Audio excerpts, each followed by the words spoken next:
Shalom ஷாலோம் Shalom. கர்த்தர் உங்களை ஆசீர்வதிப்பாராக. இப்பொழுதும் எரேமியா 14ஆம் அதிகாரத்திற்கு நேராக நாம் கடந்து வந்திருக்கிறோம். இப்பொழுதும் தலைகளை தாழ்த்தி நாம் தேவனை நோக்கி பார்ப்போம்.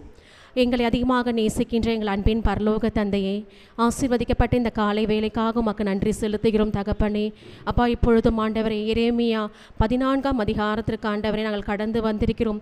இந்த அதிகாரத்தில் எந்த வார்த்தைகளோடு எங்கள் தேவனாகிய கர்த்தாவே நீர் எங்களோடு பேச சித்தமாக இருக்கிறீரோ அப்பா, உம்முடைய வார்த்தைகளை எங்கள் மத்தியில் நீர் பொழிந்தருள்வீராக. எங்கள் பரிசுத்த ஆவியானவரை முழுவதுமாக நீர் பொறுப்பெடுத்துக் கொள்வீராக. இயேசுவின் ரத்தம் ஜெயம், இயேசுவின் நாமத்தினால் பிதாவே, ஆமென் ஆமென் ஆமென். நம்ம எல்லாரும் உட்காரலாம்.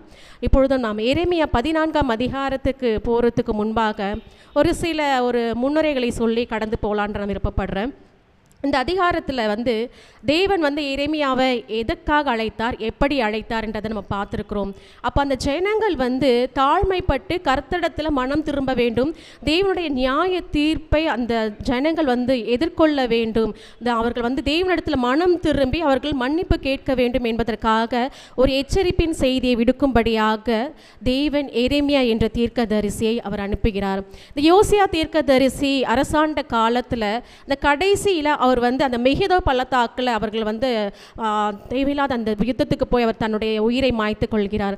அப்போது யோயாக்கீம் அரசாகிற அந்த 4ஆம் வருஷத்தில் தான் இந்த வார்த்தைகள் அந்த இஸ்ரவேல் ஜனங்களுக்கு கடந்து வருகிறது என்று வேதாகம அறிவாளிகள் கூறிக்கொண்டே இருக்கிறார்கள். இந்த இடத்துல பார்க்கிறோம், அந்த ஜனங்கள் ஏன் தாழ்மைப்படாமல் தங்களுடைய இருதயத்தை கடினப்படுத்தி தேவனுடைய வார்த்தைக்கு செவி கொடுக்காமல் போனார்கள் அப்படின்றத நம்ம பார்க்க போகிறோம். அப்போ இவர்கள் பாபிலோனுக்கு சிறைப்பிடிக்கப்படுவார்கள். அவங்க எகிப்து பக்கம் அவர்கள் தஞ்சம் அடைகிறார்கள். ஆனால் வடக்கே இருந்து அவர்களுக்கு ஒரு பேரழிவு வருகிறது அப்படின்னு அந்த தீர்க்கதரிசி எச்சரித்து கொண்டு இருந்தும் அவர்கள் மனம் திரும்பாமல் தேவனிடத்தில் தாழ்த்தாமல் ஒரு மேட்டிமையாக ஒரு பெருமையோடு அவர்கள் திரிந்து கொண்டிருந்தார்கள். வேதவசனம் சொல்லுகிறது, தாழ்மையுள்ளவருக்கோ கர்த்தர் கிருபை அளிக்கிறார், பெருமையுள்ளவனுக்கோ அவர் எதிர்த்து நிற்கிறார் என்று. ஹல்லேலூயா. அப்போ இந்த இடத்துல பார்க்க அந்த எச்சரிப்பின் செய்தியை தரும்படியாக தான் இந்த எரேமியா தீர்க்கதரிசியை தேவன் தெரிந்து கொண்டிருக்கிறார்.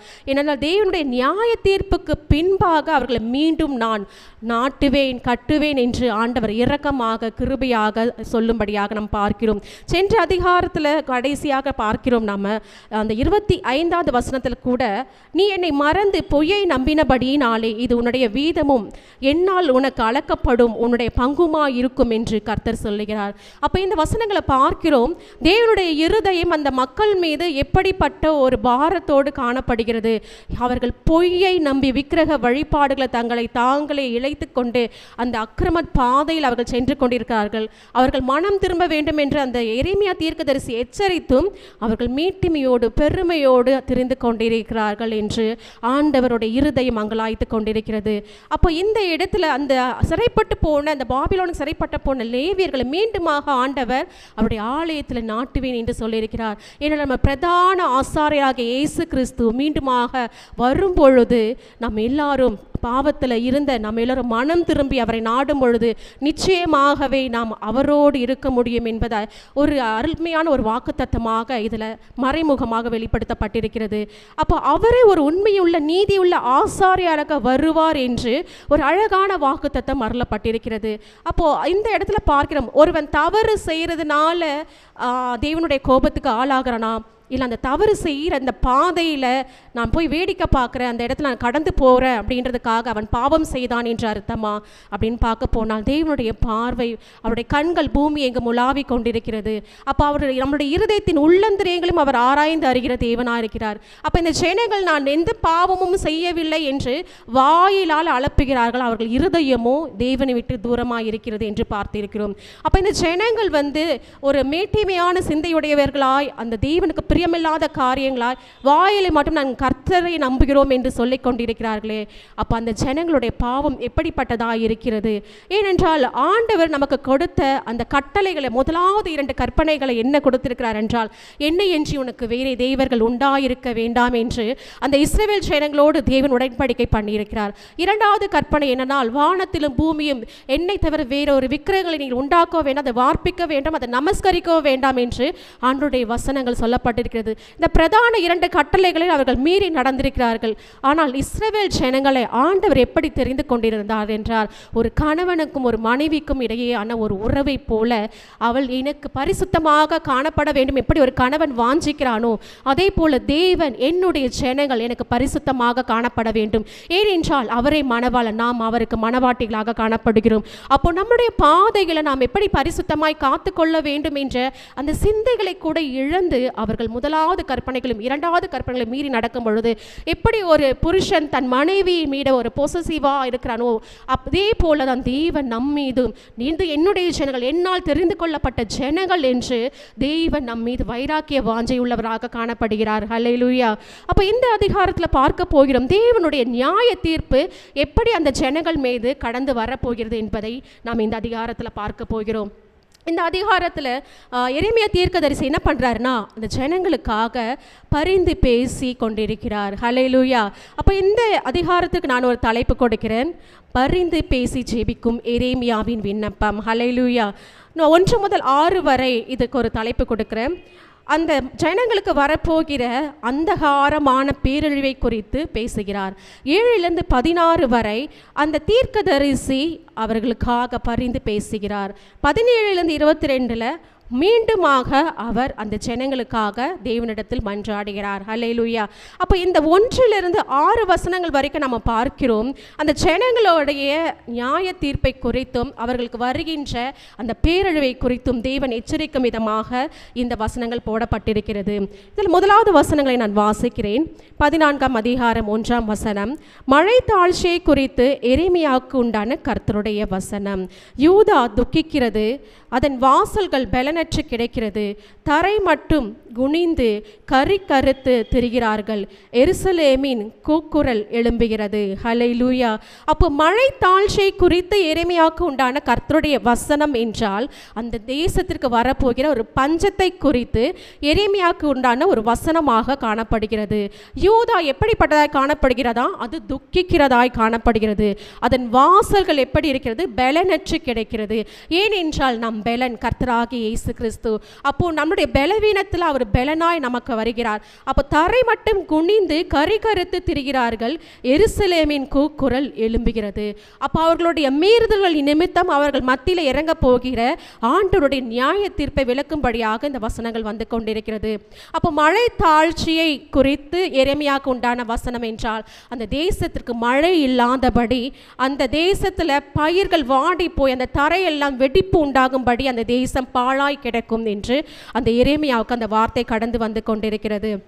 இதை புலம்பல் 2:9 கூட நம்ம பார்க்கிறோம். அவள் வாசல்கள் தரையில் அமிழ்ந்து கிடக்கிறது, அவள் தாழ்பால்களை முறித்து உடைத்து போட்டாள், அவள் ராஜாவும் அவள் பிரபுக்களும் புறஜாதியாருக்குள் இருக்கிறார்கள், வேதமும் இல்லை, அவள் தீர்க்கதரிசிகளுக்கு கர்த்தரால் தரிசனம் கிடைக்கிறதும் இல்லை. ஹல்லேலூயா.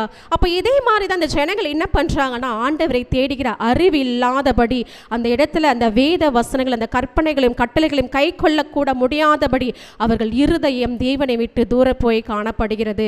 அப்போ அந்த தீர்க்க தரிசனங்கள் என்ன சொல்றாங்கன்னா, கள்ள தீர்க்க தரிசனம் உரைத்து கொண்டிருக்கிறார்கள். ஏனென்றால் அந்த எரேமியா மாத்திரம்தான் அவர் என்ன சொல்றாரு, உங்களுக்கு வடக்கே இருந்து ஒரு பேரழிவு வரப்போகிறது, பாபிலோன்ல நீங்க சிறைப்பட்டு போவீர்கள், உங்களுக்கு வடக்கே இருந்து அந்த பேரழிவு வரப்போகிறது, நீங்கள் தேவனிடத்தில் திரும்புங்கள் என்று. ஆனால் அவர்கள் என்ன பண்றாங்க, எகிப்தின் பக்கம் அவர்கள் சாய்ந்து கொண்டிருக்கிறார்கள். அப்போ இந்த எரேமியா தீர்க்கதரிசி அதை அறிவிக்கும் பொழுது எரேமியாவை பார்த்து அவங்க என்ன சொல்றாங்க, இவர் எப்போ பாரு நமக்கு என்ன சொல்றாங்க, கடினமான வார்த்தைகளை கூறிக்கொண்டே இருக்கிறார். அப்போ கள்ள தீர்க்கதரிசிகள் என்ன சொல்றாங்க, ஆசீர்வாதமான வார்த்தைகளை கூறிக்கொண்டார், உங்கள் மீது நியாய தீர்ப்பு வருவதில்லை, நீங்கள் கர்த்தருக்கு பிரியமானவர்கள் என்று அவர்கள் கள்ள தீர்க்க தரிசனம் கூறுபவர்களாக காணப்படுகிறது. ஏனென்றால் அவர்கள் கர்த்தரால் தரிசனம் கிடைக்காதவர்களாக காணப்படுகிறார்கள். புலம்பல் 5:10 கூட சொல்லப்பட்டிருக்கிறது, பஞ்சத்தின் கொடுமையால் எங்கள் தோல் அடுப்பங்கரையை போல் கருத்து போயிற்று. ஹல்லேலூயா.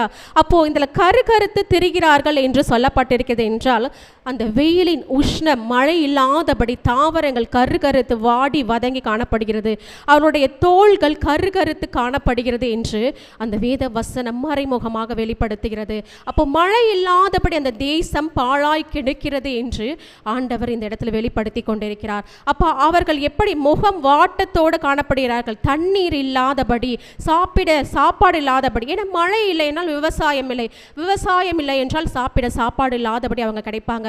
அப்போ அந்த வெயிலின் தாக்கமும் அந்த உஷ்ணமும் செடிகளையும் மனிதர்களையும் கருக்க செய்கிறது. 3-4 வசனம் சொல்லுகிறது, அவர்களில் பிரபலமானவர்கள் தங்கள் சிறுவர்களை தண்ணீருக்கு அனுப்புகிறார்கள். இவர்கள் பள்ளங்களுக்கு போய் தண்ணீரை காணாமல் வெறும் பாத்திரங்களோட திரும்பி வருகிறார்கள். வெட்கி ஞானி தங்கள் தலையை மூடிக்கொள்ளுகிறார்கள். ஹல்லேலூயா. அவர்களில் பிரபலமானவர்கள் தங்கள் சிறுவர்களை தண்ணீருக்கு அனுப்புகிறார்கள் என்றால் யூதா மக்கள் சென்ற அதிகாரத்தில் பார்த்திருக்கிறோம். அவர்கள் மீட்டிமையாக, எங்கள் எருசலேமில் ஒரு தங்க கோவில் இருக்கிறது, எங்கள் ராஜாவோட சிங்காசனம் தங்க சிங்காசனம் என்று ஒரு மேட்டிமையான சிந்தையுடையவர்களாக காணப்படுகிறார்கள். அப்படிப்பட்ட ஒரு பிரபலமானவர்கள் தங்களுக்கு வேலை செய்ய வேலை ஆட்களை கூட நியமிக்க கூடாதபடி சிறுவர்களை அவர்கள் வேலைக்கு அமர்த்தி கொண்டிருக்கிறார்கள். அந்த சிறுவர்கள் மூலமாக அவர்கள் தண்ணீர் கொண்டு வர அனுப்பும் பொழுது அங்கே இருக்கிற பள்ளங்கள் கூட நிரப்பப்படாதபடி பஞ்சத்தினாலும் வறட்சியினாலும் அந்த இடம் காணப்படுகிறது. அவர்கள் எப்படி வராங்களாம்? அவர்கள் பள்ளங்களுக்கு போய் தண்ணீரை காணாமல் வெறும் பாத்திரங்களோடே திரும்பி வருகிறார்கள். ஹல்லேலூயா. அப்போ இந்த நாளில் அந்த பாத்திரம் என்பது நம்மை குறைக்கிறது. அந்த தண்ணீர் என்பது ஜீவ ஊற்றாகிய நம் தேவனை குறைக்கிறது. நம் தேவனை அண்டிக் கொள்ளும் பொழுதும் மாத்திரம்தான் நம் ஆவிக்குரிய ரீதியில் நாம் ஆவியினால் நிரப்பப்பட்டு ஜீவ தண்ணீரை குடிப்பவராக, அவருக்கு சாட்சிகளாக, அவருக்கு கனி கொடுக்கிற மரங்களாக நாம் காணப்படுவோம். ஒருவேளை நாம் தேவனை விட்டு தூர போய், வேதாகமத்தை விட்டு தூர போய் நாம் காணப்பட்டோம் என்றால் நம்முடைய வாழ்க்கையும் எப்படிப்பட்டதாய் காணப்படும் என்றால் ஆவிக்குரிய வாழ்க்கை வறண்டு போன நிலமாக காணப்படும் என்று தேவன் இந்த இடத்துல நம்மோடு வெளிப்படுத்தி கொண்டிருக்கிறார். அப்போ நம்முடைய பாத்திரங்கள் எப்படிப்பட்டதாய் காணப்பட வேண்டும்? பரிசுத்த ஆவியானவரால் நிரப்பப்பட வேண்டும். அவருடைய வேத வசனம் என்ற ஜீவ ஊற்றால் நிரப்பப்பட வேண்டும் என்று நாம் இந்த நேரத்தில் கர்த்தர் நமக்கு வெளிப்படுத்தி கொண்டிருக்கிறார். அவர்கள் எப்படி இருக்கிறாங்களா? வெட்கி ஞானி தங்கள் தலையை மூடிக்கொள்ளுகிறார்கள். ஹல்லேலூயா.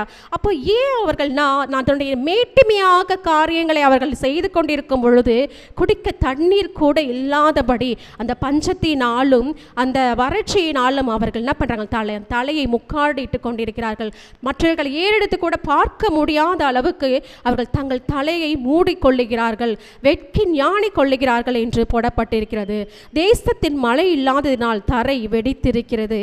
பயிர் செய்கிறவர்கள் வெட்கி தங்கள் தலையை மூடிக்கொள்ளுகிறார்கள். ஹல்லேலூயா.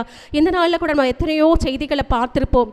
சில இடங்களெல்லாம் மழையே இல்லாதபடி அந்த விவசாய நிலங்கள்லாம் வறண்டு போய் அந்த தரையெல்லாம் வெடிப்பு ஏற்பட்டு காணப்படுகிறோம். அதை பார்க்கும் பொழுதே நம்மளுடைய இருதயம் எப்படி அங்கலாய்க்கும் என்று நமக்கு அறிந்து கொள்ள முடிகிறது.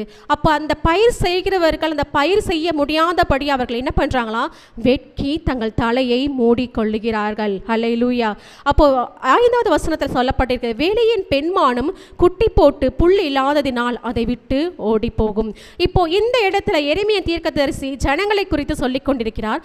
இப்பொழுது விலங்குகளை பக்கம் அவர்களுடைய கண்கள் பார்வை நகர்ந்து கொண்டிருக்கிறது.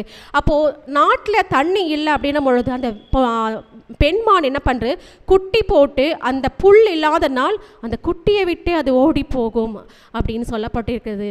வசனம் சொல்லுகிறது, கர்த்தருடைய சத்தம் பெண்மானை ஈன செய்யும் என்று.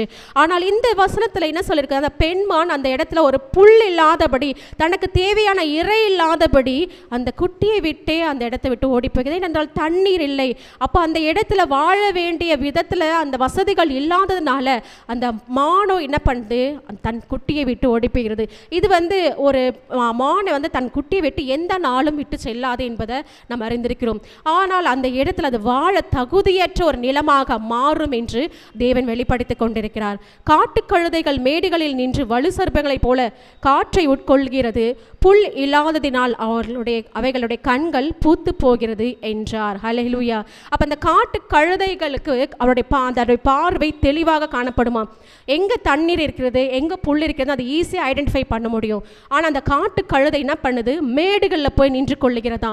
வலு சர்ப்பங்களைப் போல காற்றை உட்கொள்ளுகிறது என்று சொல்லப்பட்டுகிறது. ஏன்னா வலு சர்ப்பம் என்பது ஒரு அக்கினிமயமான ஒரு உடலை கொண்டிருக்கும். அது தன்னுடைய உடலை குளிர்ச்சி ஆக்குறதுக்காக அந்த காற்றை உட்கொண்டு சுவாசித்து அது உறிந்து கொள்ளும்.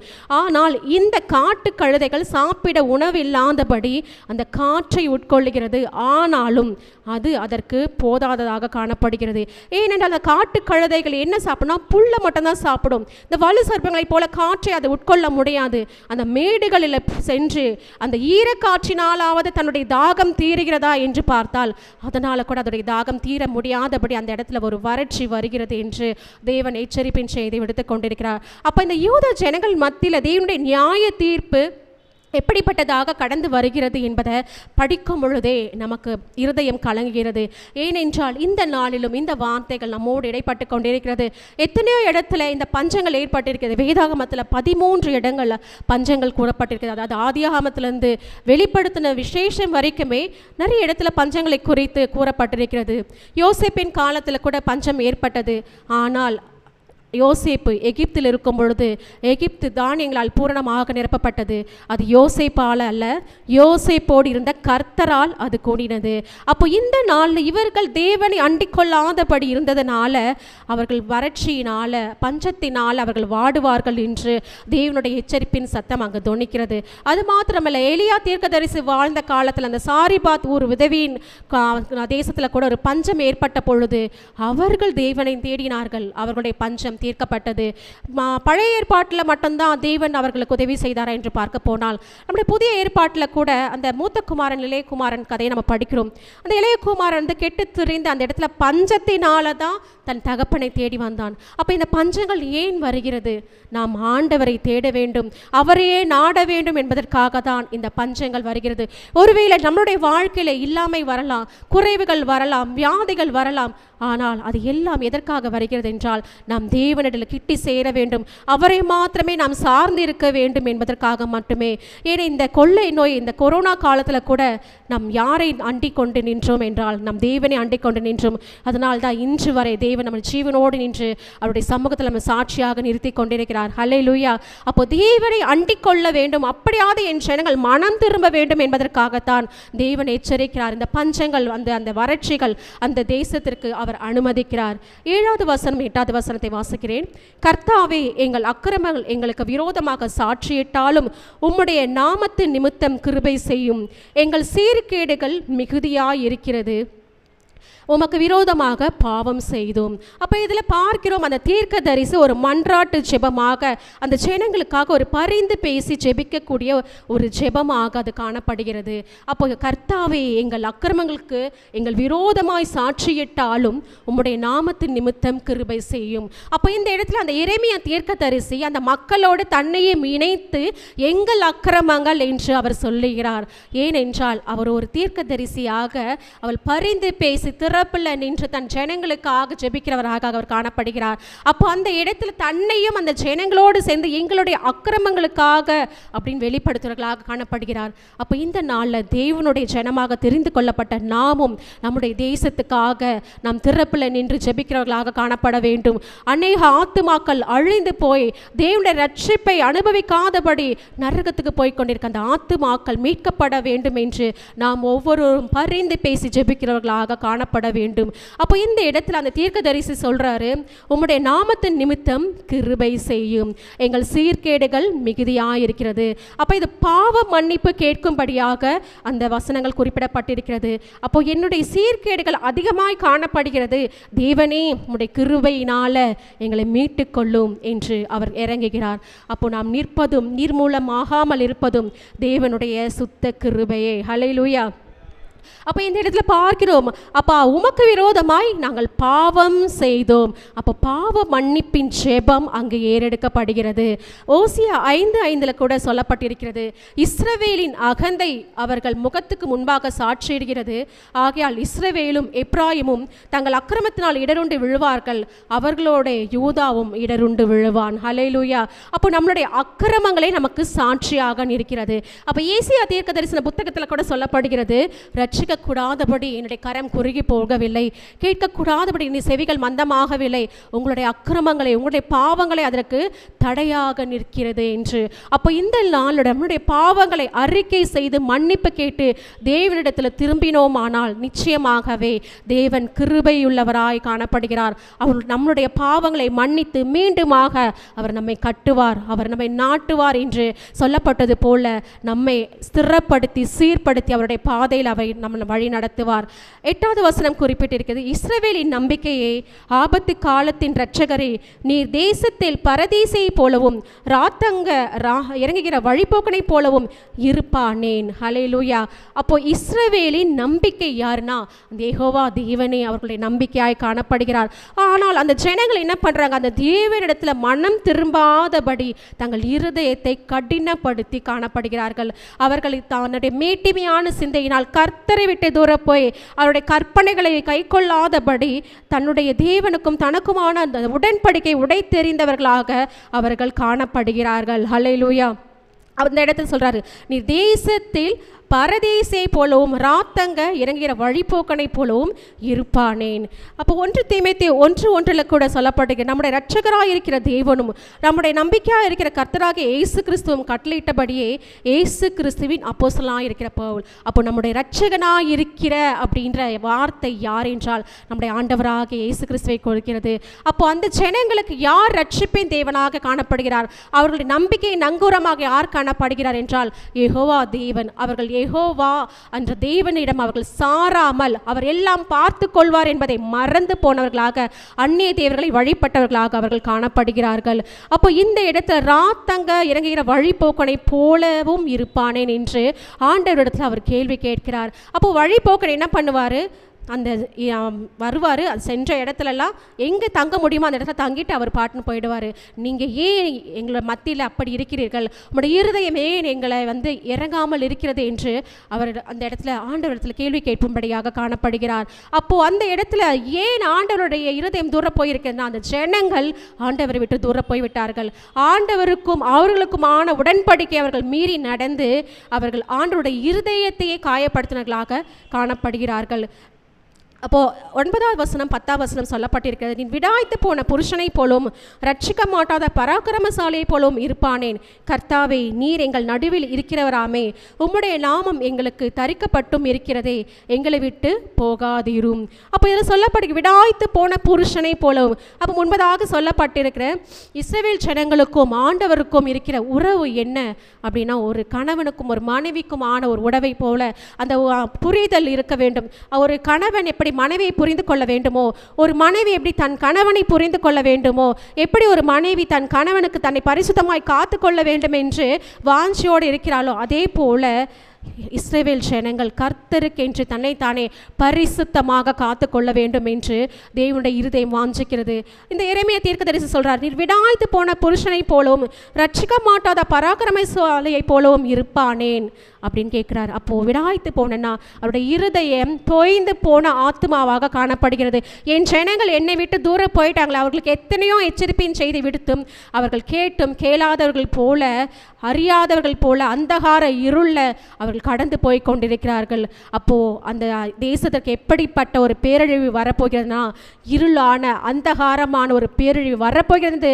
அந்த எரேமியா தீர்க்கதரிசியின் மூலமாக அந்த ஜனங்கள் எச்சரித்தும் கள்ள தீர்க்கதரிசிகளின் வார்த்தைகளை அவர்கள் நம்பிக்கொண்டு சோரம் போகிறார்கள் என்று அவருடைய இருதயம் தொய்ந்து போனதாக காணப்படுகிறது. அப்போ ரட்சிக்க மாட்டாத பராக்கிரமசாலினா எப்படின்னா அவர் பார்க்கறதுக்கு எப்படி இருப்பார்னா ஒரு ஜிம்முக்கு போகிறவங்க எப்படி இருப்பாங்கன்னா ஒரு பராக்கிரமசாலியை போல ஒரு போர் வீரன் எப்படி இருப்பான்னா தன் ஜனங்களை காக்கிறதுக்காக முன் நின்று அந்த யுத்தத்தை மேற்கொள்கிறவனாக காணப்படுவான். ஆனால் நீர் ரட்சிக்க மாட்டாத பராக்கிரமசாலியை போலவும் இருப்பானேன் என்று கேட்கிறார். ஆனால் தேவன் எத்தனையோ எச்சரிப்பின் செய்தியை விடுத்தும் அந்த ஜனங்கள் கேட்டும் கேளாதவர்களைப் போல தங்களை கெடுத்து கொண்டிருக்கிறார்கள் என்று ஆண்டவருடைய இருதயம் இந்த இடத்துல தொய்ந்து போன இருதயமாக காணப்படுகிறது. மீண்டுமாக என்னுடைய ஜனங்கள் என்னிடத்தில் திரும்புவார்களா, மீண்டுமாக என்னுடைய ஜனங்கள் என்னை தேடுவார்களா என்று ஆண்டவருடைய இருதயம் வாஞ்சித்து கொண்டே இருக்கிறது. கர்த்தாவே, நீர் எங்கள் நடுவில் இருக்கிறவராமே, உம்முடைய நாமம் எங்களுக்கு தரிக்கப்பட்டும் இருக்கிறதே, எங்களை விட்டு போகாதீரும். ஹல்லேலூயா. அப்போ அவர்களுடைய நாமங்களை தரித்து கொண்ட அந்த ஜனங்கள் என்ன பண்ணுறாங்க, அந்நிய தேவர்களை வழிபட்டு அவர்கள் சோரம் போகிறார்கள். அப்போ ஒரு மனைவி தன் புருஷனை விட்டு வேறொருவர்களை குறித்தே பேசி கொண்டிருந்தால் அந்த கணவனுக்கு எப்படி ஒரு கோபம் வருமோ, அதே போல் அந்நிய தேவர்களை குறித்து குறித்த அந்த சிந்தனை அந்த இஸ்ரவேல் ஜனங்கள், இந்த யூதா ஜனங்கள் மத்தியில் காணப்படுகிறது. தேவனுக்கு ஒரு பிரியமில்லாத ஒரு அருவருப்பான காரியமாக காணப்படுகிறது.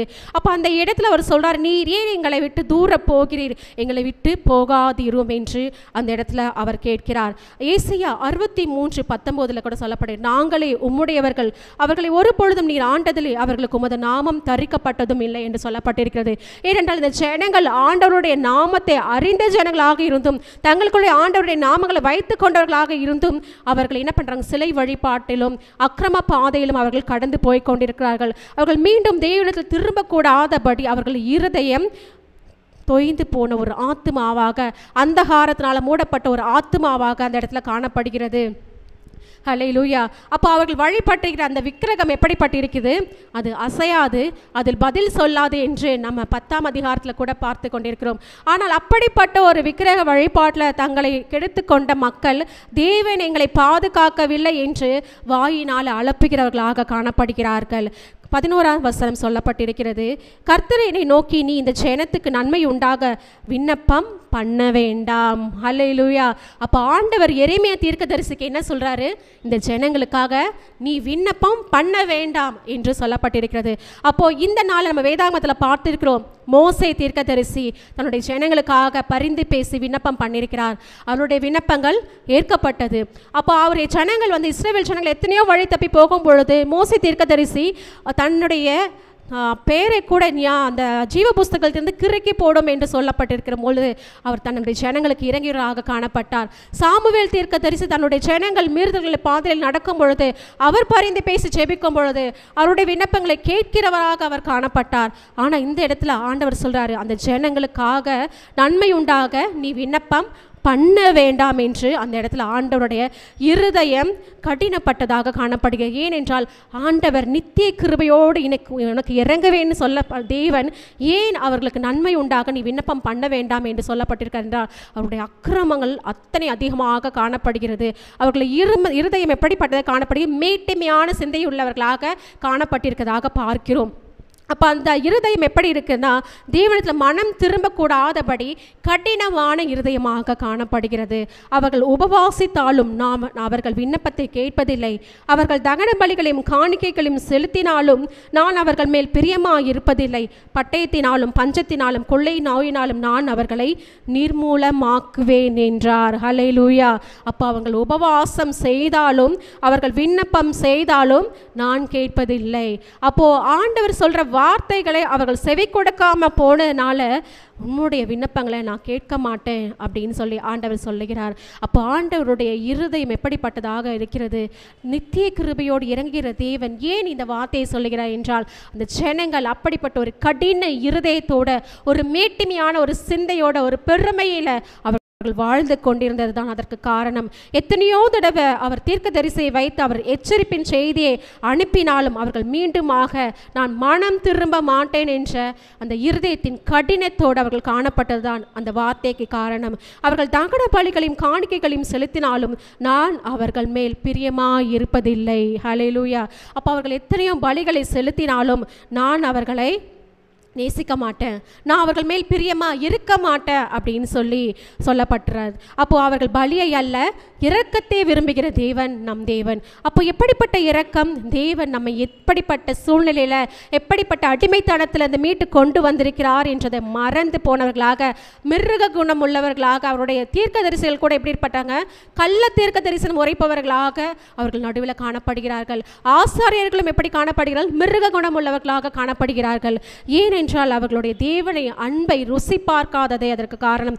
தேவன் எப்படிப்பட்ட சூழ்நிலையில் தன்னை மீட்டு கொண்டு வந்தார் என்ற அந்த ஒரு சிந்தையை கூட அவர்கள் இழந்து போனவர்களாக காணப்படுகிறார். அப்போ இந்த இடத்துல அவர்கள் எப்படிப்பட்ட காணிக்கைகளையும் பலிகளையும் செலுத்தினாலும் நான் அவர்கள் மேல் பிரியமாய் இருப்பதில்லை என்று சொல்லுகிறார்கள். பட்டயத்தினாலும் பஞ்சத்தினாலும் கொள்ளை நோயினாலும் நான் அவர்களை நிர்மூலமாக்குவேன் என்றார். ஹல்லேலூயா. அப்போ நம்ம ஒரு நிமிஷம் யோசிச்சு பார்க்கலாம். அப்போ அந்த யூத தேசம் முழுவதும் ஒரு புலம்பலும் அழுகையுமாக காணப்படும் என்று தேவன் எச்சரிக்கிறார். ஒருவேளை பட்டயம் ஒரு பக்கம், பஞ்சம் ஒரு பக்கம், கொள்ளை நோய் ஒரு பக்கம், ஜனங்கள் விழுந்து மடிந்து போகிற அந்த சூழ்நிலைகளை நாம் கற்பனை செய்து கூட பார்க்க முடியாத அளவுக்கு அந்த தேசம் பாழாய் போய் கிடக்கும் என்று தேவன் எச்சரிக்கிறார்.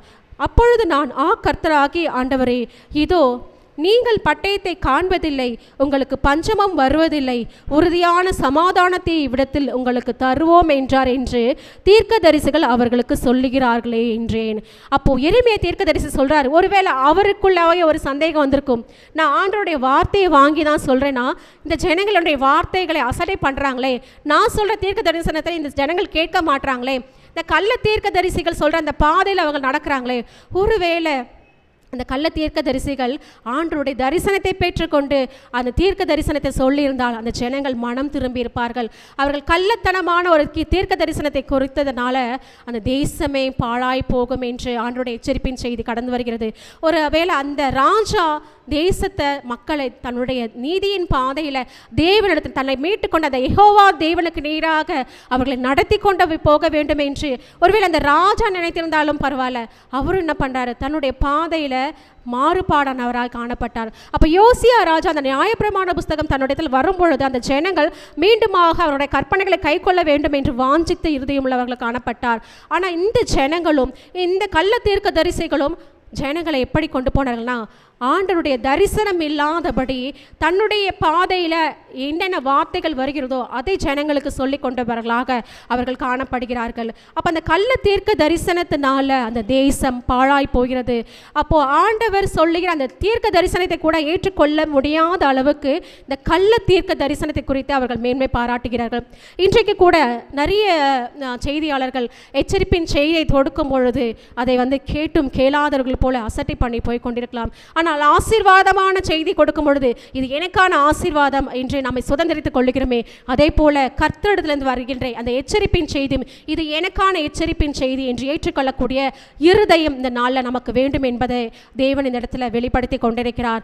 அப்போ ஒருவேளை அந்த கள்ள தீர்க்கதரிசிகள் மனம் திரும்பி தன்னுடைய ஜனங்கள் பாழாய் போகக்கூடாது என்று அவர்கள் நினைத்திருந்தால் கூட அந்த தேசம் பாதுகாக்கப்பட்டிருக்கும். அப்போ அந்த இடத்துல கேட்கிறார், ஒருவேளை நான் தான் உம்முடைய சித்தத்தை அறியாதபடி தீர்க்க தரிசனம் உரைக்கிறனோ, கள்ள தீர்க்க தரிசிகள் ஒருவேளை நிஜமாகவே தீர்க்க தரிசனம் உரைக்கிறார்களோ என்ற அந்த சந்தேகம் எரேமியாவுக்குள்ளாக ஏற்பட்டதுனால அவர் தேவனிடத்தில் அந்த வார்த்தையை கேட்கிறார். அப்பொழுது கர்த்தர் என்னை நோக்கி, தீர்க்கதரிசிகள் என் நாமத்தை கொண்டு பொய்யாக தீர்க்க தரிசனம் சொல்லுகிறார்கள், நான் அவர்களை அனுப்பினதும் இல்லை, அவர்களுக்கு கற்பித்ததும் இல்லை, அவர்களோட பேசினதும் இல்லை. அவர்கள் கள்ள தரிசனத்தையும் கள்ள சகுனத்தையும் இல்லாத விசேஷத்தையும் தங்கள் இருதயத்தின் கபடத்தையுமே உங்களுக்கு தீர்க்க தரிசனமாய் சொல்லுகிறார்கள்.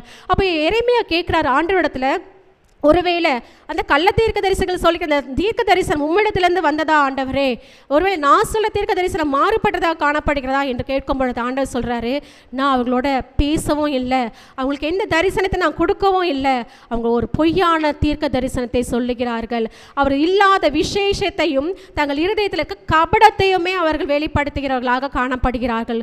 அப்போ இந்த நாளில் நம்ம ஆண்டவருடைய வசனத்தை கை கொள்ளும் பொழுது மாத்திரமே யார் நல்ல தீர்க்க தரிசிகள், யார் கள்ள தீர்க்க தரிசிகள் என்பதை அறிந்து கொள்ளக்கூடிய ஒரு ஞானத்தை நம்முடைய பரிசுத்த ஆவியானவர் நமக்கு தருவாராக. ஹல்லேலூயா.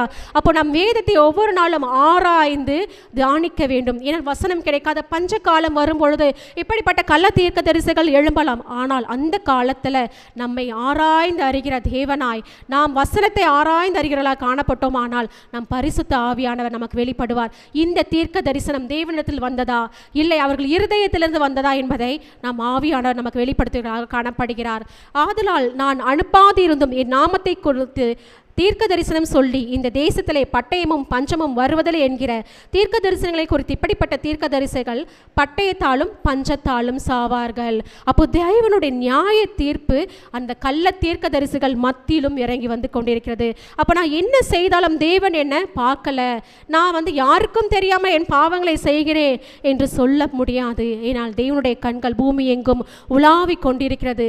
மனிதன் முகத்தை பார்க்கிறான், தேவனோ இருதயத்தின் உள்ளந்திரியங்களை ஆராய்ந்து அறிகிற தேவனாயிருக்கிறார். அதில் நம்முடைய வாயில் சொல் பிறவாவதற்கு முன்பாகவே அது என்ன வார்த்தை என்பதை கூட என் தேவன் அறிந்திருக்கிறார். அப்போ அந்த தீர்க்க தரிசிகள் என்ன வார்த்தை சொல்றாங்கன்னா அது நல்ல தீர்க்க தரிசனமா, தேவனிடத்தில் வந்த தீர்க்க தரிசனமா என்று தேவன் நமக்கு வெளிப்படுத்துவர்களாக காணப்படுகிறார். அப்போ அந்த கள்ள தீர்க்க தரிசிகளோட முடிவு எப்படிப்பட்டதாய் காணப்படுமா? பஞ்சத்தாலும் பட்டயத்தாலும் அவர்கள் சாவார்கள். அப்போ ஆண்டவரை நாடும் பொழுது மாத்திரம்தான் இப்படிப்பட்ட நியாய தீர்ப்புக்கு நாம் தப்பித்து கொள்ளுபவர்களாக காணப்படுவோம். ஒருவேளை ஆண்டவருடைய வசனத்தை விட்டோ அவருடைய பிரசனத்தை விட்டோ இல்லை ஆண்டவர்கிட்ட நாம் தூர போய் பின்மாற்றமாக உலக பிரகாரமான காரியங்களை சென்று மீண்டுமாக நான் உலகத்திற்கு விட்டு நான் ஆண்டவரிடத்தில் வருவேன் என்றாலும் நாம் நாடும் பொழுது அவரிடத்தில் பாதங்களை நாம் அர்ப்பணித்து மன்னிப்பு கேட்கும் பொழுது மாத்திரமே நமக்கு மன்னிப்பு கிடைக்கும். நான் கடைசி காலத்தில் நான் ஆண்டவரிடத்தில் திரும்புகிறேன்னு சொன்னால் நம்முடைய முடிவு எப்படி சம்பவிக்கும் என்று நமக்கு தெரியாது. ஏனென்றால் இது கிருபையின் காலமாக இருக்கிறது. நாம் வாழுகின்ற இந்த காலத்தில் நாம் மனம் திரும்பி தேவனிடத்தில் அண்டிக் கொள்ளுகிறவர்களாக நாம் காணப்பட்டோமானால் நிச்சயமாகவே தேவனிடத்தில் நமக்கு மன்னிப்பு கிடைக்கும். ஒருவேளை இந்த தீர்க்கதரிசிகள் ஜனங்களை நீரான பாதையில் வழி நடத்தியிருந்தால் கூட அந்த யூத ஜனங்கள் காப்பாற்றப்பட்டிருக்கலாம். தேவனுடைய நியாய தீர்ப்புக்கு அவர்கள் தப்பிக்கப்பட்டிருக்கலாம். ஆனால் அவர்கள் எப்படிப்பட்டவர்களாக காணப்படுகிறார்கள் என்றால் கள்ள தீர்க்க தரிசனம் உரைப்பவர்களாக காணப்படுகிறார்கள். தன்னுடைய முடிவை குறித்து கூட அவர்கள் நினைத்து பார்க்கக்கூடாதபடி தேவனை குறித்த ஒரு பயம் அவர்களுடைய உள்ளத்தில் இல்லாததான் அதற்கு காரணம். கர்த்தருக்கு பயப்படுதலே ஞானத்தின் ஆரம்பம். அப்போ அந்த பயப்படுதல் இல்லாதனால் அவர்கள் ஞானம் இல்லாதவர்களாக வெட்கி தலை குனிந்து அவர்கள் முக்காடிட்டுக் கொள்கிறார்களாக அந்த ஜனங்கள் காணப்படுகிறார்கள். அப்போ அந்த தீர்க்க தரிசிகளுடைய முடிவும் எப்படின்னா ஒரு கொடூரமான ஒரு முடிவாய் காணப்படும். அப்போ அந்த தேசத்தில் ஒரு பக்கம் பட்டயத்தாலும் ஒரு பக்கம் பஞ்சத்தினாலும் ஒரு பக்கம் கொள்ளை நோயினாலும் ஜனங்கள் செத்து மடிந்து கொண்டிருக்கும் பொழுது அந்த தேசத்தில் ஒரு அழுகையும் புலம்பலுமே காணப்படும். அது கேட்கும் பொழுது தேவனுடைய இருதயம் நிச்சயமாக சந்தோஷமாக இருக்குமா? என் ஜனங்கள் இப்படி வீணாய் போயிருக்காங்களே அப்படின்னு சொல்லி தேவனுடைய இருதயம் கலங்குகிறதாக காணப்படும். அப்போ இந்த நாளில் நம்மளுடைய அக்கிரமத்தை விட்டும் நம்மளுடைய மீறுதலை குறித்தும் தேவன் எச்சரிக்கும் செய்தியை தொடுக்கும் விதமாக இந்த அதிகாரத்தோடு நம்மளோடு இடைப்பட்டு கொண்டிருக்கிறார். நாம் தேவனை அண்டிக் கொள்ளும் போது மாத்திரமே அவருடைய இரக்கம் நம் மீது கடந்து வரும். எசேக்கியேல் 14:10 சொல்லப்பட்டிருக்கிறது, அப்படி அவரவர் தங்கள் அக்கிரமத்தை சுமப்பார்கள், தீர்க்க தரிசனத்தில் விசாரிக்கிறோட தண்டனை எப்படியோ அப்படியே தீர்க்க தரிசனுடைய தண்டனையும் இருக்கும். ஹல்லேலூயா. அப்போ அந்த கள்ள தீர்க்க தரிசிக்கிட்ட போய் விசாரிக்கிற அந்த யூத ஜனங்களோட முடிவு எப்படி பட்டயத்தினாலும் பஞ்சத்தினாலும் காணப்பட்டதோ அதே போல அந்த தீர்க்க தரிசனம் உரைத்த அவர்களுக்கும் அந்த முடிவு பட்டயத்தாலும் பஞ்சத்தினாலும் கொள்ளை நோயினாலும் இருக்கும் என்று தேவனுடைய வார்த்தை கடந்து வருகிறது. அவர்களிடத்தில் தீர்க்க தரிசனம் கேட்கும் ஜனங்களும் எருசலேமின் வீதிகளை பட்டயத்தாலும் பஞ்சத்தாலும் அழிந்து அவர்களும் அவர்கள் மனைவிகளும் அவர்கள் குமாரரும் அவர்கள் குமாரத்திகளும் அடக்கம் பண்ணுவார் இல்லாமல் கிடப்பார்கள். அவர்களுடைய பொல்லாப்பை அவர்கள் மேல் வர பண்ணுவேன் என்று கர்த்தர் சொல்லுகிறார். இது கொடுமையான ஒரு காரியமாக காணப்படுகிறது. அப்போ தேவனுடைய நியாய தீர்ப்பு அந்த தேசத்து ஜனங்கள் மேலே வரும்பொழுது எப்படி காணப்படுகிறது என்றால் கணவனும் மனைவியும் பிள்ளைகளுமாக அந்த இடத்துல மடிந்து கிடப்பார்கள். அவர்களை அடக்கம் பண்ணக்கூட ஒருத்தர் இல்லாதபடி அவர்களுடைய பிரேதம் பட்சிகளாக பட்சிக்கப்படும் என்பதை போல இதில் வெளிப்படுத்தப்படுகிறது. அப்போ எவ்வளோ பெரிய ஒரு கொடுமையான ஒரு நியாய தீர்ப்பு அந்த ஜனங்கள் மத்தியில் கடந்து வருகிறது. ஒருவேளை அந்த ஜனங்கள் எரேமியா தீர்க்கதரிசியோட வார்த்தைகளை கேட்டு தங்களுடைய இருதயத்தை திருப்பி இருந்தால் ஒருவேளை இந்த பொல்லாப்பான அந்த நியாய தீர்ப்பிலிருந்து அவர்கள் தப்பித்து கொண்டிருக்கலாம். ஆனால் அவர்கள் தன்னுடைய மேட்டிமையான சிந்தையினால் தங்களுடைய இருதயத்தை தேவனை விட்டு தூரப்படுத்தி அவர்கள் தேவனை விட்டு தூர போனவர்களாக தேவனுக்கும் தனக்கும் உண்டான ஒரு ஐக்கியத்தை அவர்கள் விட்டு போனவர்களாக அந்த உறவை பரிசுத்த அந்த உறவை அவர்கள் கெடுத்து கொண்டவர்களாக காணப்பட்டார்கள். வெளிப்படுத்தின விசேஷம் 16:1 சொல்லப்பட்டிருக்கிறது, அப்பொழுது தேவாலயத்திலிருந்து உண்டான ஒரு பெருஞ்சத்தம், அந்த 7 தூதரனை நீங்கள் போய் தேவனுடைய கோப கலசங்களை பூமியின் மேல் ஊற்றுங்கள் என்று சொல்ல கேட்டேன். அப்போது இந்த இடத்துல இந்த வசனங்கள் நமக்கு என்ன வெளிப்படுத்துகிறது என்றால் வருகின்ற அந்த நியாய தீர்ப்பின் காலத்தில் நாம் எப்படிப்பட்டவர்களாக காணப்பட வேண்டும். இன்றைய மனம் திரும்புதலை நாள், இன்றைய ரட்சிப்பின் நாள் என்று சொல்லப்பட்டது போல இந்த நாளில் நாம் மனம் திரும்பி தேவனுடைய பாதத்தை நாம் அண்டிக் கொண்டோம் ஆனால் அவருடைய நியாய தீர்ப்புக்கு தப்பிக்கப்பட்டவர்களாக காணப்படுவோம். அவர்கள் தேவனுடைய நியாய தீர்ப்பை எச்சரித்தும் அந்த எச்சரிப்பின் செய்தியை கேளாதவர்களாக தங்கள் செவிகளை அடைத்து கொண்டதினால் அவர்களுடைய உக்கிர கோபம் அந்த தேசத்தின் மீது இறங்குகிறது. மத்தேயு 15:14 கூட சொல்லப்பட்டிருக்கிறது, அவர்களை விட்டுவிடுங்கள், அவர்கள் குருடருக்கு வழிகாட்டுகிற குருடராக இருக்கிறார்கள், குருடருக்கு குருடன் வழிகாட்டினால் இருவரும் குழியிலே விழுவார்களே என்றார். அப்போ அந்த கள்ள தீர்க்க தரிசி ஒரு குருடனாக காணப்படுகிறார். ஆண்டவருடைய தரிசனத்தை பெற்றுக்கொள்ளாத ஒரு குருடனாக காணப்படுகிறார். அப்போ அந்த கள்ள தீர்க்க தரிசியின் வார்த்தைகளை கேட்டு நடக்கிற அவர்களும் குருடர்கள். அப்போ அவர்கள் எல்லாரும் எங்கே போய் விழுவாங்கன்னா பாதாளத்திலும் என்ற நரகத்தில் போய் தான் விழுவார்கள் என்று தேவனுடைய எச்சரிப்பின் செய்தி அங்கே கடந்து வந்து கொண்டிருக்குது. அப்போ நாம் கேட்ட தீர்க்க தரிசன வசனங்கள் உண்மையாகவே தேவனுடைய சித்தத்தின்படி வருகிறதா, தேவனுடைய உண்மையான தரிசனத்தின் வெளிப்பாடா என்பதை நாம் அறிந்து கொள்ள வேண்டுமானால் இன்று நம் பரிசுத்த ஆவியான இடத்தில் நம்மை அர்ப்பணிப்போம். அவரே நமக்குள்ளாக வாசம் செய்கிறவராய் காணப்படுகிறார். நிலைவரமான பரிசுத்த ஆவியை எனக்கு தந்தருளும் என்று தாவீது ஜெபித்தது போல இந்த நாளில் நாம் ஜெபிக்கிறவர்களாக காணப்பட வேண்டும். என்றால் நமக்குள்ளாக வாக்குக்கடங்கா பெருமூச்சடை வேண்டுதல் செய்கின்ற ஆவியானவர் நமக்கு காரியங்களை வெளிப்படுத்தி தருவாராக. ஹல்லேலூயா. 17வது வசனம், என் கண்களிலிருந்து இரவும் பகலும் ஓயாமல் கண்ணீர் ஓடிக்கொண்டிருக்கும் என் ஜனம் என்கிற குமாரத்தியாகிய கன்னிகை மகா வேதனையுள்ள அடியினாலும் கொடிய காயத்தினாலும் சேதப்பட்டிருக்கிறாள். ஹல்லேலூயா. அப்போது இந்த கொடுமைகளெல்லாம் பார்க்கும் பொழுது நிச்சயமாக தேவனுடைய இருதயம் சந்தோஷமாக காணப்படாது. அவருடைய இருதயம் என் ஜனங்கள் மனம் திரும்பவில்லையே, இவர்கள் எப்பொழுது திரும்புவார்கள் என்று அவருடைய இருதயம் வாஞ்சித்து கொண்டிருக்கும். இந்த பாபிலோனுக்கு சிறைப்பட்டு போன ஜனங்கள் மீண்டுமாக சேர்க்கும் பொழுது தேவன் அவர்களை கட்டுவேன் நாட்டுவேன் என்று சொல்லியிருக்கிறார். அப்போ இந்த இடத்துல அவருடைய இருதயம் எப்படி இருக்கு? அவருடைய கண்ணீர் சொரிகிறதாக காணப்படுகிறது. என் ஜனம் என்கிற குமாரத்தை ஆகிய கன்னிகை மகா வேதனையுள்ள அடியினாலும் கொடிய காயத்தினாலும் சேதப்பட்டிருக்கிறாள். அப்ப அந்த வருங்காலத்தை குறித்த அந்த செய்திகளை அந்த எரேமியா தீர்க்கதரிசி மூலமாக கர்த்தர் வெளிப்படுத்தி கொண்டிருக்கிறார். அப்ப இந்த காலத்தில் கூட ஆண்டவர் நமக்கு அநேக அந்த தரிசனங்களை கொடுத்திருக்கலாம். நாம் அதற்காக ஜெபிக்கிறவர்களாக காணப்பட வேண்டும். நம்மளுடைய தேசத்தில் கூட எத்தனையோ இடத்துல இயற்கை சீற்றங்கள், எத்தனையோ இடத்துல பஞ்சங்கள் ஏற்பட்டிருக்கிறது. நாம் எல்லாரும் தேவனால் தெரிந்து கொள்ளப்பட்ட நாம் அவர்களுக்காக ஜெபிக்கிறவர்களாக காணப்பட வேண்டும். என் நாமம் தரிக்கப்பட்ட என் ஜனங்கள் தங்களை தாழ்த்தி ஜெபிக்கும் பொழுது இப்படிப்பட்ட ஒரு சூழ்நிலைகள் மாறும் என்று வேதவசனம் குறிப்பிடப்பட்டுள்ளது. அப்போது நம்மளுடைய தேசத்தில் காணப்படுகிற சூழ்நிலைகள் மாற வேண்டுமானால், நம்முடைய குடும்பத்தில் இருக்கிற சூழ்நிலைகளை மாற வேண்டுமானால் நம்மை நாமே தேவனிடத்தில் தாழ்த்த வேண்டும். ஏனென்றால் தேவனுடைய நாமத்தை தரித்து கொண்டவர், அவருடைய பிள்ளைகள் என்ற நாமத்தை நாம் தரித்து கொண்டவர்களாக காணப்படுகிறோம். அப்போ நாம் அவருடைய பாதத்தில் நம்மை அர்ப்பணித்து ஜெபிக்கும் பொழுது மாத்திரமே அவருடைய ரட்சிப்பை நாம் முழுமையாக அனுபவிக்க முடியும். ஒருவேளை இந்த ஜனங்கள் தன்னுடைய இருதயத்தை தாழ்மைப்பட்டு கர்த்தரிடத்தில் மனம் திரும்பி இருந்தால் அவர்கள் பொல்லாப்பாய் அவர்களிடத்தில் அகற்றி போட்டிருப்பார். அவர்கள் மீது கர்த்தருடைய நியாய தீர்ப்பு வராதபடி கர்த்தர் அவர்களை நிச்சயமாக இரக்கத்தோடு கிருபையோடு அவர்களை பாதுகாத்து கொண்டிருப்பார். ஆனால் இந்த ஜனங்கள் என்ன பண்ணாங்க? கள்ள தீர்க்கதரிசியின் போதகத்தை மாத்திரமே கேட்டு தன்னுடைய இருதயத்தை கெடுத்து கொண்டவர்களாக காணப்படுகிறார்கள்.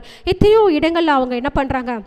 கேட்டும் கேளாதவர்கள் போல தன் கண்களை மூடிக்கொண்ட ஒரு குருடர்களை போல ஒரு குருடனை பற்றி கொண்டு நடக்கிறார்கள். அப்போ கள்ள தீர்க்கதரிசி ஒரு குருடனை போல தேவனுடைய தரிசனம் இல்லாத ஒரு வழியில் போகிறாங்கன்னா அப்போ இருவரும் இடறி அந்த குழியிலே விழ போகிறார்கள். அப்போ இந்த நாளில் நம்மளுடைய மத்தியிலும் ஆண்டவருடைய எச்சரிப்பின் செய்தி கடந்து வந்து கொண்டிருக்கிறது. எந்தெந்த இடங்களெல்லாம் நம்ம ஆண்டவரை விட்டு நாம் தூர போய் காணப்படுகிறோம், எந்தெந்த இடங்களில் ஆண்டவர்கிட்ட கிட்டி நெருங்க சேர முடியாதபடி நம்முடைய இருதயம் தூரப்பட்டிருக்கிறது, எந்தெந்த காரியங்களை நாம் ஆண்டவர் விட்டு வெகு தூரமாய் காணப்படுகிறோமோ, இன்றே மனம் திரும்புதலினால் ஆண்டவரின் பாதத்தில் நம்மை அர்ப்பணிக்கும் பொழுது நிச்சயமாகவே கர்த்தர் நம்முடைய எல்லா தீங்கையும் நம்மை விட்டு எடுத்து போடுவார். உபாகமம் 28:36 கூட சொல்லப்பட்டிருக்கு, கர்த்தர் உன்னையும் உனக்காக நீர் ஏற்படுத்தி கொண்ட ராஜாவையும் நீ உன் பிதாக்களும் அறியாத ஜாதிகளிடத்திற்கு போக பண்ணுவார், அங்கே நீ மரமும் கல்லுமான அந்நிய தெய்வர்களை சேவிப்பாய் என்று. அப்போ இந்த ஜனங்கள் கொடுமையான அந்த நியாய தீர்ப்புக்கு கடந்து வருவார்கள் என்று தேவனுடைய எச்சரிப்பின் சத்தம் அந்த இடத்துல கடந்து வந்து கொண்டிருக்கிறது.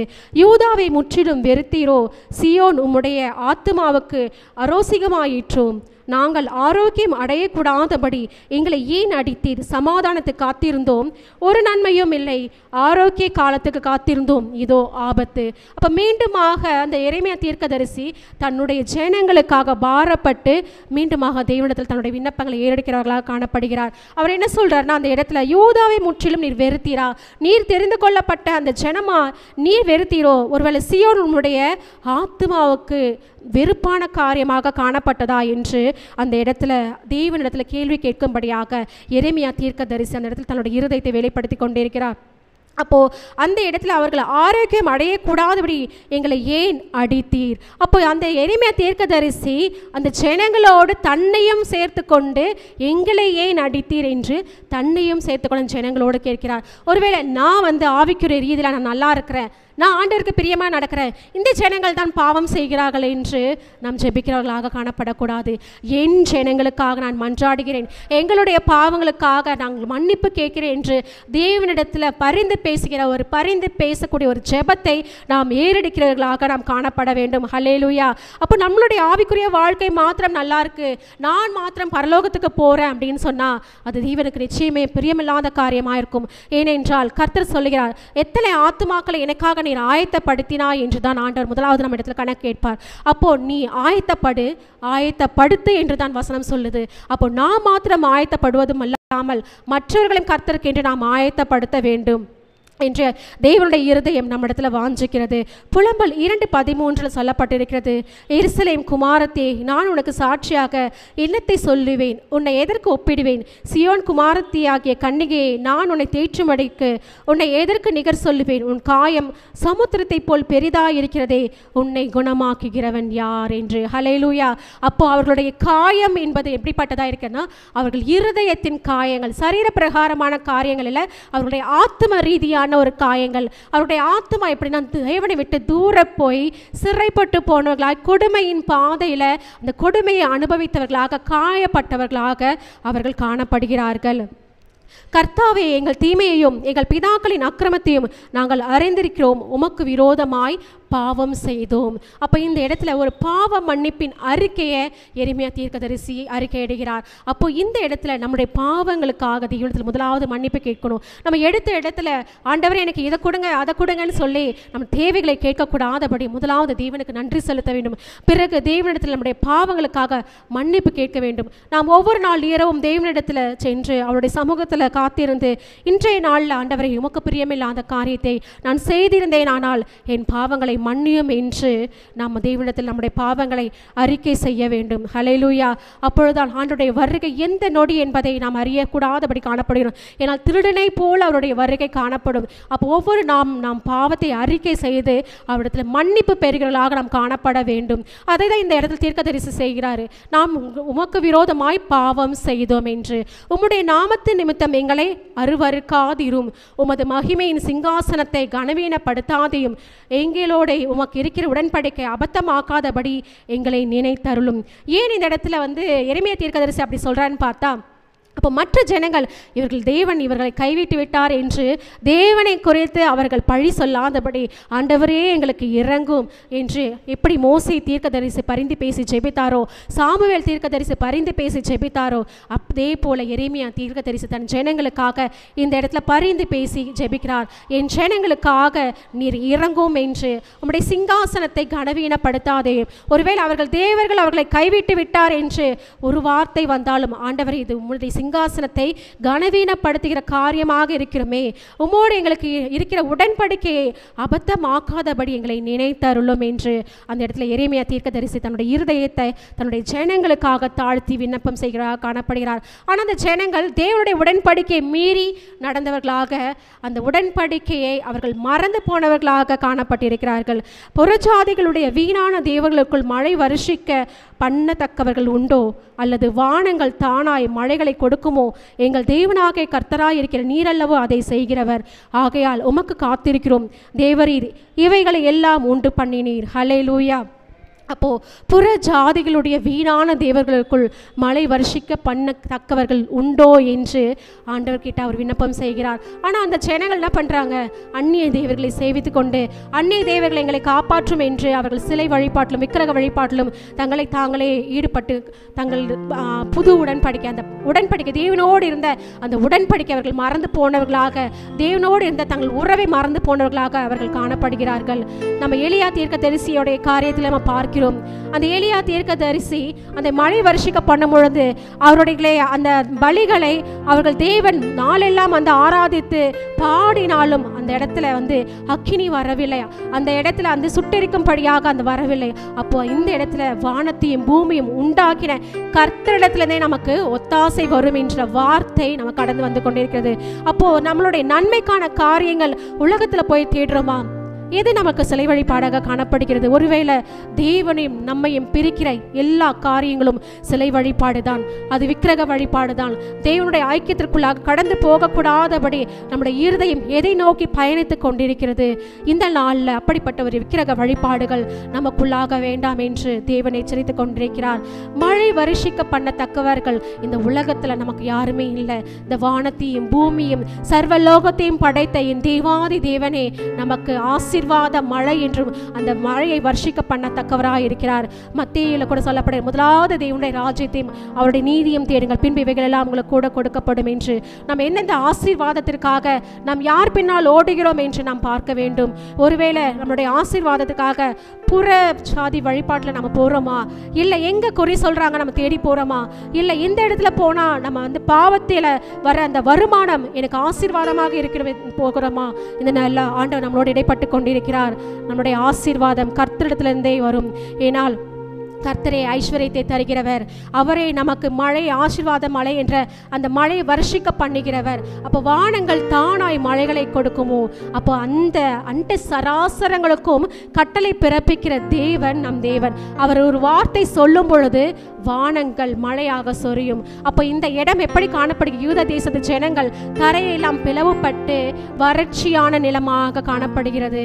அப்போ அந்த இடத்துல எரேமியா தீர்க்கதரிசி தன்னுடைய ஜனங்களுக்காக பாரப்பட்டு ஒரு பரிந்து பேசுகிறவர்களாக காணப்படுகிறார். ஆகையால் உமக்கு காத்திருக்கிறோம் தேவரீர் இவைகள் எல்லாம் உண்டு பண்ணினீர். அப்போ ஆண்டவருடைய மகிமையை குறித்து அவர் வெளிப்படுத்தி, ஆண்டவரே எங்களுக்காக இறங்கும், இந்த ஜனங்களுக்காக இறங்கும் என்று வெளிப்படுத்துகிறவர்களாக காணப்படுகிறார். இந்த நாளில் கூட இந்த வசனங்கள், இந்த அதிகாரம் நம்மளோடு இடைப்பட்டு கொண்டிருக்கிறது. ஒருவேளை நம்மளுடைய வாழ்க்கையில் எந்தெந்த காரியங்கள் நம்மை தேவனை விட்டு தூரப்படுத்தி கொண்டிருக்கிறது, இல்லை எந்த மேட்டுமையான சிந்தனைகள் நம்ம தேவனத்தில் நம்ம தாழ்த்தக்கூடாதபடி நம்மில் மேலோங்கி நிற்கிறது, இப்பொழுதே நம் தேவனிடத்தில் நம்மை அர்ப்பணிப்போம். ஏனென்றால் எப்படி எரேமியா தீர்க்கதரிசி தன்னுடைய ஜனங்களுக்காக பரிந்து பேசி தேவனிடத்தில் விண்ணப்பம் செய்து கொண்டிருக்கிறாரோ, அதே போல நம்முடைய ரட்சிக்கப்படாத ஜனங்களுக்காக அவருடைய பாதத்தில் நாம் அமர்ந்து ஜெபிக்கிறவர்களாக காணப்பட வேண்டும். நம்முடைய தேசத்து ஜனங்களுக்காக நாம் விசாரிக்கிறவர்களாக ஆண்டவரிடத்தில் ஆண்டவரே இவர்களை ரட்சியம் என்று அவருடைய ரட்சிப்பை பெற்றுக்கொள்கிறவர்களாக, அவர்களை ரட்சிப்பு பாத்திரத்தின் நீராக அவர்களை நடத்துபவர்களாக நாம் காணப்பட வேண்டும். ஏனென்றால் அவருடைய நாமம் தரிக்கப்பட்ட ஜனங்களாக இந்த நாளில் தேவன் நம்மை தெரிந்து கொண்டிருக்கிறார். ஏனென்றால் இப்பொழுது நாம் ஆவி ஆத்மா சரீரத்தை நம் தேவனுக்கு நேராக அர்ப்பணிப்போம். எந்தெந்த இடங்களை நாம் தேவனை விட்டு தூர போயிருந்தோமோ இப்பொழுது நம் பரிசுத்த ஆவியானவர் நமக்கு உதவி செய்யும்படியாக, நம் மத்தியில் கடந்து வரும்படியாக நம்முடைய இருதயத்தை நாம் தாழ்த்துவோம், மனம் திரும்புவோம், தேவனிடத்தில் இருந்து நாம் ஒத்தாசை பெறுவோம். ஹல்லேலூயா. ஒரு விஷயம் நாம் எழுந்திருந்து ஆண்டவரிடத்தில் நம்ம தாழ்த்தி ஒப்பு கொடுப்போம். எரேமியா தீர்க்கதரிசி எந்தளவாய் கதறுகிறார், செபிக்கிறார். ஆண்டவரே, ஒரு சாய் எங்களையும் எங்கள் சின்ன மறந்து விட்டீரோ, எங்களையும் தகப்பனே எங்களுடைய வம்சத்தையும் நீர் மறந்து விட்டீரோ. கர்த்தரும் கண்ணீர் வடிக்கிறார், ஐயோ என் சின்னம் அழிந்து போகிறது என்று. ஆனால் ஒரே ஒரு காரியம், யூதா மட்டும்தான் மனம் திரும்பவில்லை. ஒரே ஒரு காரியம், யூதா இன்னும் தன்னுடைய நிலையிலிருந்து மாறுபடவே இல்லை. இன்னைக்கு கர்த்தர் நம்மிடத்துல எதிர்பார்க்கிற காரியம் என்ன? நம்முடைய மனம் மாறுதல் தான். நம்முடைய ஊழியக்காரர்கள் அநேக முறை சொல்லியிருப்பார்கள், கர்த்தரும் அநேக முறை சொல்லி அநேக முறை நம்மளை பரிசுத்தத்துக்கு நேராக அழைத்திருப்பார். இன்னும் நாம் யூதாவை போல, ஆண்டவரே என்னிடத்தில் நான் பரிசுத்தத்துக்கு என்னால் நான் ஒப்பு கொடுக்க முடியாது, உடைய வழிகளுக்கு என்னை நான் ஒப்பு கொடுக்க மாட்டேன் என்று பிடிவாதமாக இருக்கிறோமா? நம்ம வாழ்க்கையில் அநேக கஷ்டங்கள், அநேக பஞ்சங்கள், அநேக காரியங்கள் ஏற்படுகிறது. ஏன் என்று தெரியாமல் நாம் அடைந்து கொண்டிருக்கிறோம். ஒருவேளை நாம் செய்த தவறுகள், மீறுதல்கள் ஆண்டவருக்கு முன்பாக அது இருந்திருந்தால் இன்றைக்கு ஒரு சில மனம் திரும்பி ஒப்பு கொடுப்போமானால் தேவன் நம்ம தேசத்தை ஆசீர்வாதமாக மாற்றிருக்கிறார். என்னோட கூட சேர்ந்த பாடலை பாடி, ஆண்டவரே பரிசுத்தர் மத்தியில் வாசம் செய்கிற எங்கள் துயாதி தேவரே, எங்களை பரிசுத்தப்படுத்துங்கப்பா. இன்னும் எங்களிடத்தை நான் நெருங்கி சேர்க்கிறேன் தகப்பனே. இன்னும் நான் தகப்பனே எங்களை பாவங்களை அறிக்கை எழுதுகிறோம் என்று கர்த்தர் சமூகத்தை நம்ம தாழ்த்தி ஒப்பு கொடுக்கலாமா? துணை வேண்டும் தகப்பனே உலகிலே, என்னை எதிர்க்கும் சக்திகள் வாழ உண்டே துணை வேண்டும் தகப்பனே. உலகிலே என்னை எதிர்க்கும் சக்திகள் வாழ உண்டே. என் ஜீவன் எல்லை எங்கிலும் பரிசுத்தமென எழுதும். என் ஜீவன் எல்லை எங்கிலும் பரிசுத்தமென எழுதும். பரிசுத்த கூட்டம் நடுவில் பரிசூடும் சுத்த ஜோதியே.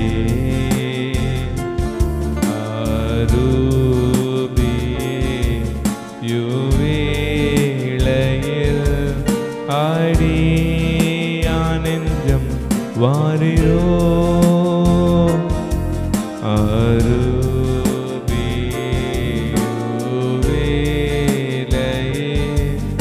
ஆடியா நெஞ்சம் வாரிரோ.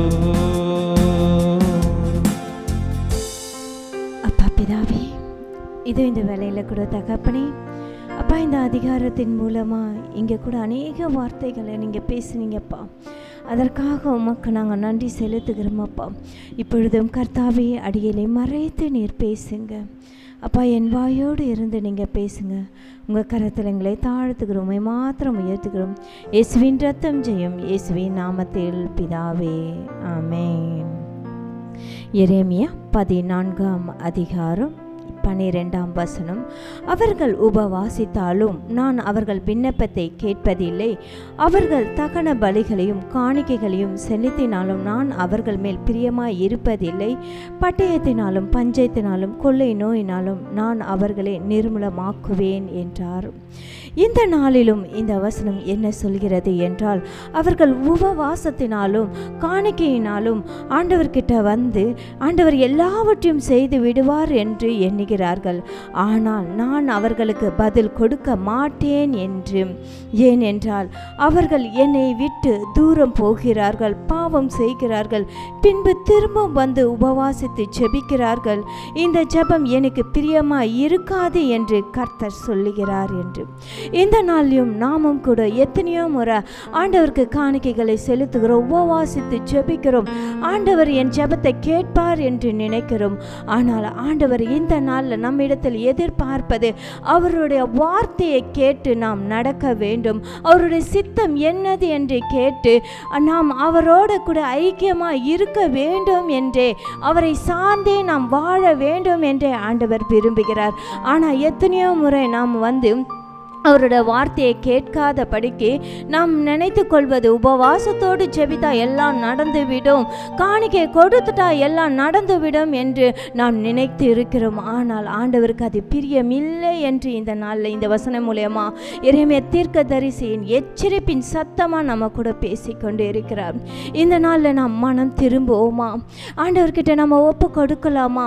எந்தெந்த இடத்துல நாம் பிரியமாக நடக்காத படிக்கு பாவம் செய்து ஆண்டவர் விட்டு நாம் தூரம் இந்த நாளில் நாம் மனம் திரும்பலாம். ஆண்டவர்கிட்ட நம்ம விட்டு கொடுக்கலாம். ஆண்டவரே, உமக்கு பிரியமில்லாததை நாங்கள் செய்துட்டோம்ப்பா, உபவாசித்து ஜெபித்தா எல்லாம் நடக்கும் என்று நினைத்து நாங்கள் எத்தனையோ முறை நாங்கள் உம்மை விட்டு நாங்கள் தூரமாக இருந்திருக்கிறோம்ப்பா. இப்பொழுது நாங்கள் மனம் திரும்புகிறோம், உம்மிடத்தில் நாங்கள் கடந்து வருகிறோம் என்று ஆண்டவர்கிட்ட விட்டு கொடுத்து நாம் ஜெபிக்கலாமா?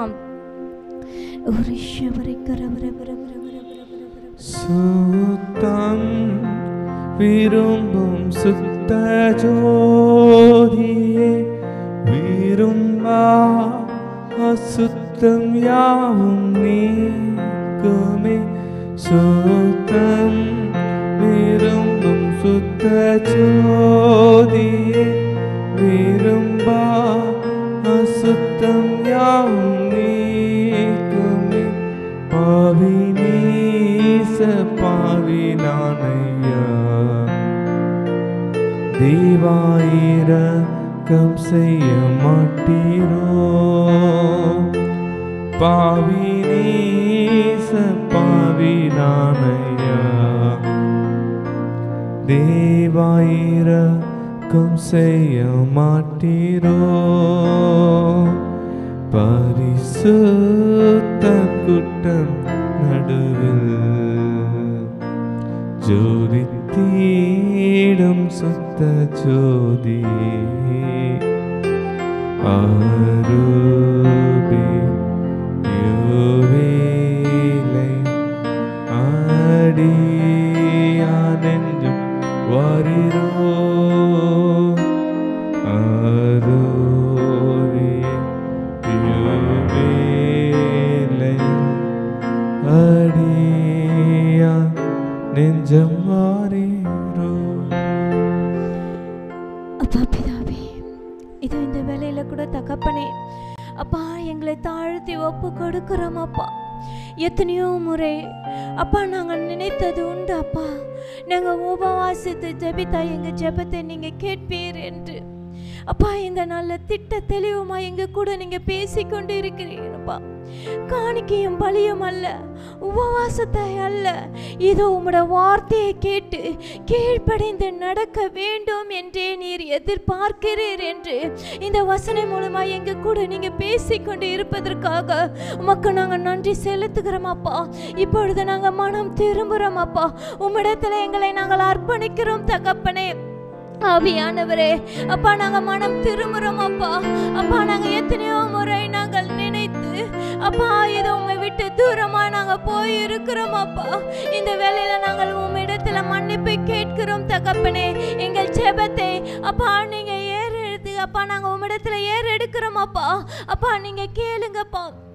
இதோ எரேமியா தீர்க்கதரிசி மன்றாடி செபிப்பது போல இதோ இந்த வேளையில எங்க தேசத்திற்காகவும் இன்னும் எத்தனையோ பேர் பாவம் செய்து கொண்டு இருக்காங்களப்பா. அப்பா உம்மை விட்டு தூரம் போய் கொண்டு இருக்காங்களப்பா. அவங்களுக்காகலாம் நாங்க மன்றாடி இந்த வேளையில நாங்க செபிக்கிறோம் தகப்பனே. என் தேவாதி தேவனே அப்பா, இதோ தகப்பனே அப்பா எங்கள் ஜெபங்கள் உம்மிடத்துல எட்டப்படட்டும்பா, உம்மிடத்துல எட்டப்படட்டும்பா. எங்கள் பாவங்களை நீங்க ஒரு விசை மன்னிங்கப்பா. நாங்க உம்மிடத்துல மனம் திரும்புறோம் அப்பா. இந்த வேளையில கர்த்தாவே உம்மிடத்துல நாங்க மனம் திரும்பி நாங்க ஜெபிக்கிறோம் தகப்பனே. எங்க ஜெபத்தை நீங்க கேளுங்கப்பா. அப்பா எங்கள் மன்றாட்டை நீங்க கேளுங்கப்பா. என் தேவாதி தேவனே அப்பா, எந்தெந்தெல்லாம் உம்மை விட்டு நாங்க தூரம் போனோமோ, பாவம் செய்தோமோ அப்பா, அது எல்லாவற்றையும் நீங்க மன்னித்து இந்த வேளையில தகப்பனே அப்பா எங்களுக்கு அப்பா இந்த வேளையில நீங்க மன்னிப்பு கொடுத்தமைக்காக உமக்கு நாங்க நன்றி செலுத்துகிறோம் அப்பா, நன்றி செலுத்துகிறோம் அப்பா. இந்த வேளையில எங்களை தாழ்த்துகிறோம், உம்மை மாத்திரம் உயர்த்துகிறோம். இயேசுவின் ரத்தம் ஜெயம், இயேசுவின் நாமத்தில் பிதாவே, ஆமென் ஆமென் ஆமென் ஆமென். இந்த வேளையிலும் நாம் ஒரு தீர்க்க தரிசன செயல் நாம் செய்யலாம். நம் அனைவரும் முழங்கால் படியிட்டு அவர்கிட்ட தாழ்த்தலாம். எந்தெந்த இடத்துல நாம் உபவாசித்து ஜெபித்தா கேட்கப்படும் நினைச்சிருந்தா ஒரு விசை அப்பா அப்பா எங்களை நீங்க அப்பா மன்னிங்கன்னு சொல்லி நம்ம கேட்கலாம். நான் சொல்ற ஜெபத்தை நீங்க சொல்லலாம். அப்பா பிதாவே, நாங்க எத்தனையோ முறை உம்முடைய வார்த்தையை கேட்காதபடிக்கு போயிருக்கோம்ப்பா. எங்களை ஒரு விசை மன்னிங்கப்பா. நான் கீழ்ப்படியாம போயிருக்கோம்ப்பா. அப்பா எங்கள் மீறுதல்களை மன்னிங்கப்பா. இதோ இந்த வேளையில எங்களை தாழ்த்தி உம்மிடத்துல ஒப்பு கொடுக்கிறோமாப்பா. இனி நடக்கிற நாட்கள்லாம் உம்முடைய வார்த்தைக்கு செவி சாய்த்து நடப்போம். நான் உமக்கு கீழ்ப்படிந்து நடப்போம் அப்பா. உம்மிடத்துல எங்களை தாழ்த்தி ஒப்பு கொடுக்கிறோம். இயேசுவின் ரத்தம் செய்யும், இயேசுவின் நாமத்தில் பிதாவே, ஆமென். ஹல்லேலூயா ஹல்லேலூயா ஹல்லேலூயா. கர்த்தரிடத்தில் மனம் திரும்பும். கர்த்தர் நம்மை ஆசீர்வதித்து இன்னும் பல ஆசீர்வாதங்களால் நிரப்பவர். ஆமென். ஷாலோம் ஷாலோம் ஷாலோம். கடைசி ஆசீர்வாதத்துக்கு நேராக கைகளை விரித்துக் கொள்ளும். ஈவரக்கா அடோனாய் வயீஷ்மரக்கா யா ஏ அடோனாய் பனவ் அல்லக்கா விஹுனக்கா ஈஷா அடோனாய் பனவ் அல்லக்கா வயசம் லக்கா ஷாலோம் வயசம் லக்கா ஷாலோம். கர்த்தர் உன்னை ஆசீர்வதித்து காக்க கடவர். கர்த்தர் தன் முகத்தின் மேல் பிரகாசிக்க பண்ணி உன்மேல் கிருபையா இருக்க கடவர். கர்த்தர் தன் முகத்தை உன்மேல் பிரசன்னமாக்கி உனக்கு சமாதானம் கட்டளையிட கடவர். ஹல்லேலூயா ஹல்லேலூயா ஹல்லேலூயா.